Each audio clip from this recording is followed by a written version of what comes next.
Через налоговые службы проходит весь легальный оборот, однако большинство компаний не спешат узаконить свою экономическую деятельность. В связи с этим властями Ингушетии создана проверочная комиссия для увеличения собираемости налогов и недопущения нарушений. Нарушений надзорные органы выявляют больше, чем хотелось бы. Они явно видны и в этом продуктовом магазине. Индивидуальный предприниматель зарегистрирован в налоговом органе, но у него не оплачен патент. Также сотрудниками межведомственной комиссии выявлены и другие несоблюдения правил ведения законного бизнеса. Договор оформлен для дочери. А для комиссии тоже выявляют блок людей, которые не зарегистрированы. Неформальные отношения выявляют. Вот эти 3 работника должны быть оформлены. Специалисты по телефону связались также с хозяином продуктовой точки, которому разъяснили причину своего визита. Сказали, что исправятся, сегодня должны приехать и получить документ.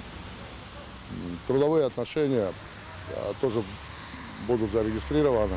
Следующим в ходе рейда проверили незарегистрированного индивидуального предпринимателя, помещение которого сдается в аренду за почасовую оплату. Внутри есть оборудование для самостоятельного ремонта автомобилей. Мужчина говорит, что только начинает, еще не успел запустить этот бизнес. И как таковых клиентов у него нет. Надзорные органы разъяснили, если точка на учете не состоит и предприниматель, пусть даже начинающий, не получит весь необходимый пакет документов, его деятельность будет считаться незаконной.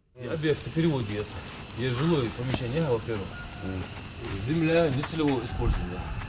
Подтверждение сбега, да?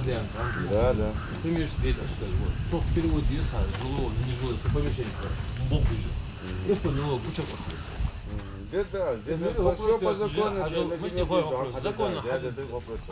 Такие рейды по выводу бизнеса из тени по Насыркордскому административному округу проводятся регулярно. В ходе работы комиссии выявлено около 65 человек, которые не зарегистрированы в налоговом органе. Выявлено 38 человек, не оформивших трудовые отношения.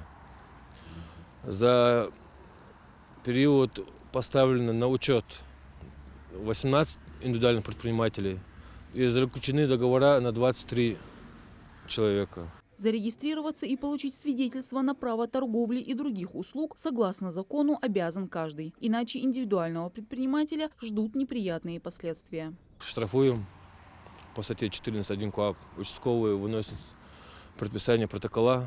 В дальнейшем мы даем им время предписания 7 дней, чтобы они стали на налоговый учет.